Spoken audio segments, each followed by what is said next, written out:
Notre parti d'émancipation du peuple mène sa campagne un peu partout en France et ici en particulier donc en Île-de-France. Alors la région Île-de-France fait partie des rares régions qui n'ont pas bougé avec la réforme territoriale, on pourrait dire les réformes territoriales menées par le gouvernement Hollande, puisque c'est déjà une région absolument énorme qui réunit 12 millions et demi d'habitants. Et où les inégalités sont extrêmement fortes. C'est-à-dire que c'est à la fois la région la plus riche, comme ils disent, en termes de produit intérieur brut, mais c'est aussi une région où les inégalités sont les plus violentes et les plus grandes. Quand on prend la différence entre comment on vit dans le département de Seine-Saint-Denis et comment on vit dans le département de Paris, eh bien, en Paris, qui est d'ailleurs vidé depuis des années des catégories populaires, des ouvriers, des fonctionnaires, des artisans, et qui se sont réfugiés au fil du temps dans la petite couronne elle-même sujette à une spéculation immobilière extrêmement forte, avec donc une partie de cette population à nouveau déportée vers plus loin, et notamment dans les départements de Seine-et-Marne.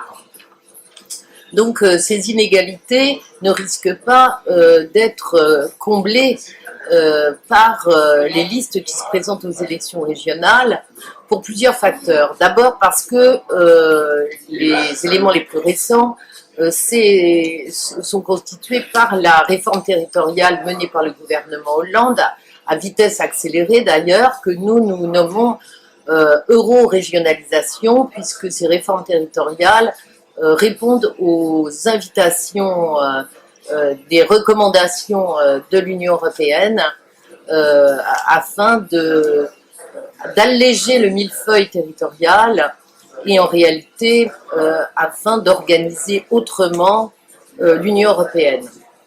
Sur un modèle plutôt du type allemand avec des Länder ou sur un modèle peut-être espagnol avec de grandes régions. Ces grandes régions transfrontalières qui vont être finalement les maîtresses du jeu, puisque dans la réforme territoriale, eh bien, les départements et les communes sont voués tout simplement à la disparition. Par deux facteurs. D'une part, la mise en faillite des départements qui va être révélée d'ici très peu de temps, et puis la mort des communes, puisque les compétences des communes vont être transférées à d'autres niveaux. Alors le Grand Paris, pour nous, en Île-de-France, on pourrait se dire c'est une aubaine, parce que finalement c'est une manière de redistribuer les richesses inégalitairement aujourd'hui distribuées, mais ce n'est évidemment pas le projet, puisque le projet d'euro-régionalisation, de création de métropoles, de création des grandes régions, c'est la mise en concurrence derrière le vocable officiel qui s'appelle la compétitivité des régions. Et donc la compétitivité des régions et des métropoles, c'est la mise en concurrence entre elles, et évidemment, ça se fait toujours sur le dos des mêmes, c'est-à-dire sur ceux qui sont salariés ou qui sont privés d'emploi d'ailleurs. Les départements qui ne vont conserver que les politiques sociales et les aides sociales vont évidemment être condamnés à ne plus pouvoir répondre aux besoins des populations, et quant aux communes, elles ne pourront de toute façon plus faire grand-chose puisque leurs compétences sont réduites à néant. Alors pourquoi en Île-de-France c'est particulièrement important d'être présent pour nous? C'est parce que le projet du Grand Paris est une caricature. Pour celui ou celle qui a envie de le lire, c'est une caricature. C'est-à-dire que tous les moyens sont mis au service du transport, de grands projets pharaoniques uniquement pour les classes dominantes, c'est-à-dire pour les riches. C'est-à-dire que par exemple, les efforts pour le transport en commun ne consistent pas à améliorer la vie des franciliens qui chaque jour font des dizaines de kilomètres, que ce soit en voiture ou en transport en commun, mais tout simplement ce projet pharaonique de transport, eh bien, c'est pour relier les aéroports, les grands lieux touristiques, les grandes entreprises, etc. Au détriment, évidemment, des franciliens comme vous et moi. Et puis, ce sont des projets complètement hallucinants, comme par exemple dans le Val d'Oise, avec un grand projet au parc de distraction et autres pistes de ski qui vont être créées pour que ceux qui font une escale à côté à Roissy puissent venir se décontracter les mollets après quelques heures passées dans les avions. Et ça aussi, c'est énormément d'argent, alors que les besoins sont absolument majeurs et cruciaux. Dans les départements populaires de la Petite Couronne, en Seine-Saint-Denis, mais aussi dans le Val-de-Marne, eh bien, les besoins sont immenses. Le chômage est endémique, la précarité est terrible. Ce sont ces communes qui souffrent le plus de la baisse de la dotation publique, enfin de la dotation de l'État. Si on prend l'exemple à Montreuil, par exemple, qui est une ville gérée par le Front de gauche depuis les dernières élections, eh bien, par exemple, donc l'État doit 12,5 millions d'euros à la ville de Montreuil par rapport aux années antérieures. Ces 12,5 millions d'euros, comme le Front de gauche n'est pas un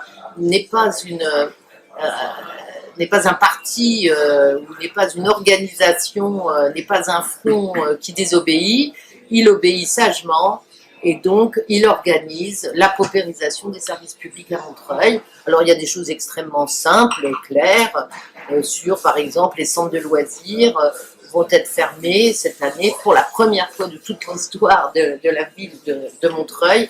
Eh bien, ils vont être fermés pendant une semaine sur les 2 semaines de vacances de Noël, laissant les familles se débrouiller avec les enfants, parce que il y a une double économie qui se fait puisque les animateurs, eh bien, eux, ne seront pas payés pendant cette période-là, soit ils seront en vacances, soit pour la masse d'entre eux qui n'est pas fonctionnaire, eh bien ils seront tout simplement pas payés et c'est un manque à gagner évidemment pour eux. On voit aussi que par exemple, malgré les batailles qui ont été menées à Montreuil contre la fermeture d'un certain nombre de services à l'hôpital intercommunal de Montreuil qui réunit cette ville, eh bien les urgences chirurgicales de nuit ont été fermées, ce qui veut dire que ici, à Montreuil, si vous avez une difficulté médicale importante qui nécessite une intervention chirurgicale, on pense notamment à des problèmes cardiaques, eh bien vous êtes transféré à l'hôpital d'Aulnay-sous-Bois, donc vous êtes mort en route, puisque de toute façon, vous n'avez pas le temps d'arriver. Voilà ce qui se passe. Alors évidemment, on pourrait se dire, mais il faut aller voter à ces élections régionales pour que ça change. Oui, mais voter pour qui?